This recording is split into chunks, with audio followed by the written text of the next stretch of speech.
In our previous video, we covered the meta ammo types for heavy bowgun, cluster, spread, and crowd control. However, there are several other damage ammo types in Monster Hunter World. None of them deal as much raw damage as the ones we've already covered, but they do offer different playstyles that you might enjoy. We have already covered all of these ammo types in our video about why they are mathematically weaker than cluster and spread. Link to that in the top right. And today we're covering the rest of the ammo types. Each of these different ammo type playstyles do have their own meta build that deals max deeps for that particular ammo type. But how do you maximize the damage on these ammo types? Well, I'm JinJinx. And I'm Tuna. And we're the Monster Hunter Math Guys. And this is Monster Hunter Meta Heavy Bowgun Builds Part 2. So first up is Normal 3. The KT Blast is the best N3 gun in the game at 389.2 EFR. 2 recoil mods hit +1 recoil, which gives you the highest DPS possible. However, it does mean you have to deal with a slow reload. If you hate slow reloads, go with 2 close range 1 reload for optimal damage without the slow reload. Alternatively, you can go with 2 recoil and 1 reload if you do not want to fight within close range mod range, which, let's be honest, you can just use spread at that point. Mindseye is essential for taking full advantage of the close range mod. Without it, you often have to play within swiping distance of the monster. On top of that, if you actually get too close to the monster, you lose 20% of your damage from being within the minimum crit distance of Normal 3. The range between this minimum crit distance and the max range of close range mods is about 2 steps, which is a little awkward to play within with heavy bowgun. Having Mindseye alleviates this because it makes the entirety of the close range mods range within your minimum crit distance. So we don't recommend running Normal 3 without it. The damage just becomes a lot less consistent. We go a bit more in depth into the nuances of this mechanic in our previous video on the subject. However, if you are very comfortable playing within that 2-step range and don't want to run Mindseye, switch it out for a max might deco and change the augment to attack. Now the best craftable option is the bone heavy bowgun, aka the power shooter.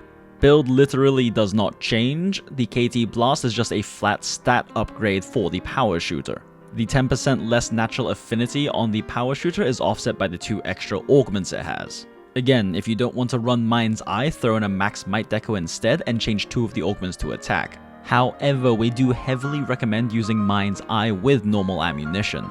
Heavy bowgun just isn't realistically mobile enough to play within that 2-step range very well. Next up, we have Pierce ammunition. The KT support is still the best in slot with this peak performance setup at 368.2 EFR. Pierce actually had Glutton level ammo stats before Glutton did. 8 shots per clip, 10 on average with spare shots, +1 recoil with a single recoil mod and a normal reload. The problem is, Pierce ammo is arguably the worst in the game. We've already explained that in depth in our previous video, so we won't waste your time rehashing it here. Again, Mindseye is mandatory.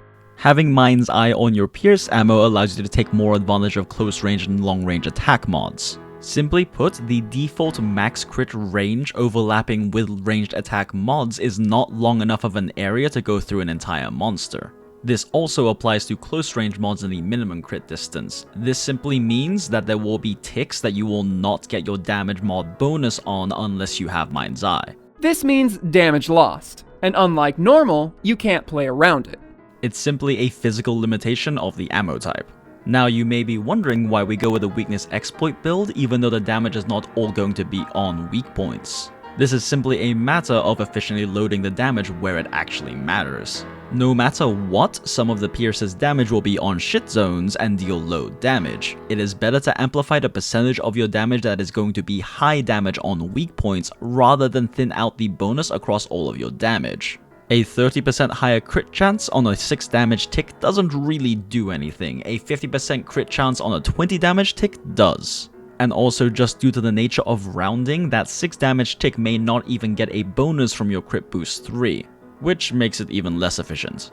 And yes, the Kjarr water heavy bowgun from ATKT does have very good Pierce ammo stats, however it does slightly lose to the support.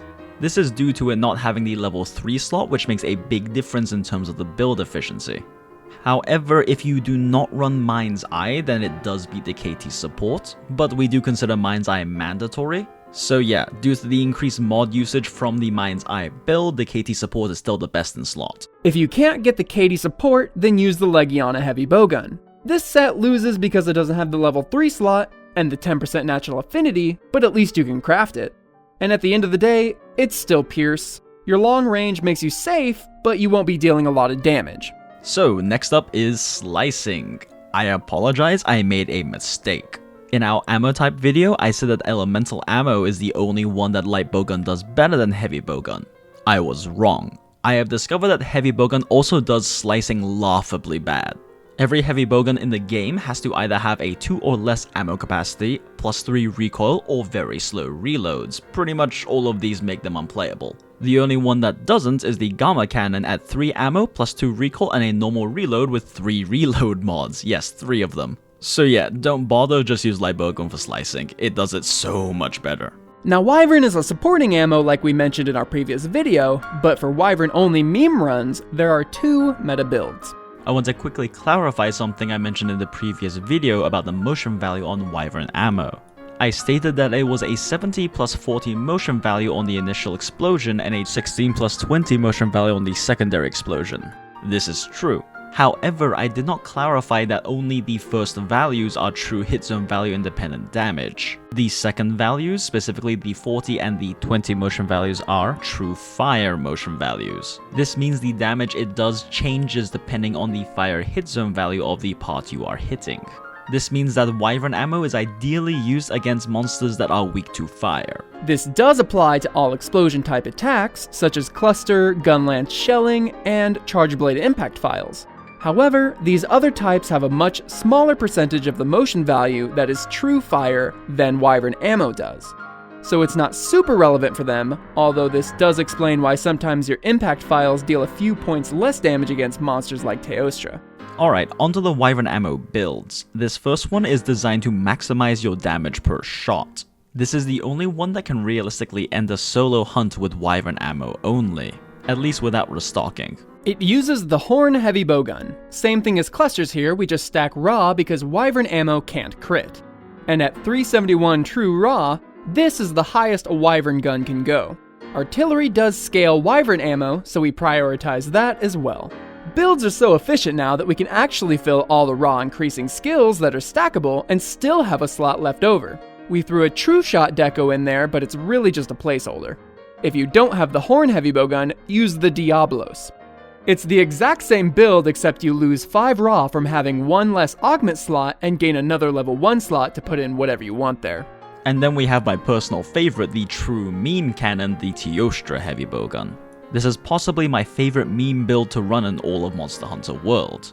The Teo heavy bowgun is the only heavy bowgun in the game that can get a 2-clip of Wyvern ammo with a normal reload.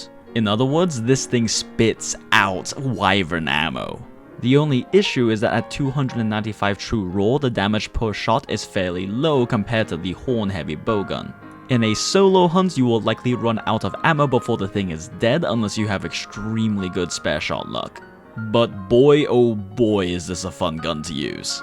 Finally, we have the Elemental heavy bowguns. We won't cover a dragon build because dragon ammo requires you to down a monster before it can be optimal. So realistically, you need another ammo type to knock a monster first. Before we get to the builds, a note. Elemental ammo doesn't use Mindseye, Crit Boost, or Dragon mods well at all, unlike Pierce. The reason is that all of these only apply to the raw portion of the ammo. The motion value on elemental ammo is 5 raw and 27 element. So 84.375% of the damage does not get affected by any of these. Not a very nice. Unsurprisingly, the Kjarr heavy bowguns are the best at elemental. So good in fact that I was incorrect in our previous video when I said that elemental light bowguns deal higher DPS than elemental heavy bowguns. In that video, I said that the DPS difference was 3% higher in light bowguns' favor. This used to be true before the Kjarr heavy bowguns existed. The Kjarr heavy bowguns have 1 more ammo per clip than the old meta elemental heavy bowguns, and they get a fast reload. This combination puts it ahead in pure DPS over light bowguns by about 7% before accounting for the true raw stats. Realistically, we'd still recommend light bowgun over it. They have more mobility to position their shots well, which is important on a piercing ammo type like elemental. But if you really want a position with heavy bowgun fat rolls, Here are the builds. The build is actually exactly the same for every single one of the 4 Kjarr Elemental Heavy Bowguns. We have the Kjarr Ice on screen, which has 110% affinity on weak points and 95% on non-weak points. This may seem strange considering in our previous Pierce build we pointed out that for Pierce ammo it's better to go for Wex heavy builds and not to worry about increasing the affinity on non-weak points. However, Elemental ammo is a bit different. Remember, you don't need crit boost in an Elemental heavy bowgun build. Instead, Elemental ammo uses crit element, which comes free with the heavy bowguns. This frees up a lot of build efficiency for other things, like stacking affinity on non-weak points. Secondly, and most importantly, just because a hit zone is a weak point doesn't mean that it has a bad elemental hit zone. Whether a hit zone is a weak point is determined by whether the raw shot hit zone value is 45 or higher. But many monsters have hit zones that are not shot weak points but have a very high elemental hit zone value. For example, Lunostra's wings are not a shot weak point, but they have an ice hit zone value of 25, which is very high. You want your shots that go through the wings to crit so you can get that juicy damage. In fact, Lunostra's only 2 shot weak zones, the head and the tail, have a 30 and 20 ice hit zone value respectively. However, every other hit zone on her body is still a 15. Same thing for the dankest of Kushes. Kushala's head and tail are shot weak points and have 20 thunder hit zone values. But every other part of the body is either a 20 or 15 thunder hit zone value despite not being weak points. This trend is fairly common, which is why elemental bowgun builds like having non-Wex reliant affinity a lot. And just to nip this in the bud, this is not the case with most other weapons in the game. Elemental ammo has over 84% of its damage being elemental. Bow tends to get at its highest ratio around 45%, it's generally close to the 30% though, and melee weapons are much lower. So yeah, weakness exploit and targeting the weak areas of a monster on other weapons is generally more important. We only have 3 elemental attack boosts because the cap is at level 3 for bowgun ammo types. After hitting as high an affinity as we can on non-weak points, we stack raw and peak performance. Elemental ammo does scale a bit with raw, not by a huge amount, but it does scale. Raw actually does scale both the raw and elemental portions of the ammo's damage. Not to get too deep into it, but basically the elemental attack stat used to calculate the elemental damage does increase with a 1-to-1 ratio with raw. Unfortunately, the 20 raw you get from peak performance 3 is only a very small percentage increase on this elemental attack stat, so it's a pretty low scaling. Hence why we increase the affinity first, because the affinity increase through crit elements is going to be a lot higher damage returns per point. Now the mods for these heavy bowguns are going to be 3 reload mods to get a fast reload. Because it already has a +1 recoil and the damage mods don't really do much of anything, this is the best option for max deeps. Now if you do want to run shield mods, keep at least 1 reload mod to drop it down to a normal reload. Slow reloads are a big feels bad. The build stays the same with every single Kjarr Elemental Heavy Bowgun, just change out the elemental decos. The Spark and Rage both don't get a level 1 slot, but all that loses you is the 5th point of attack boost, not really a huge loss.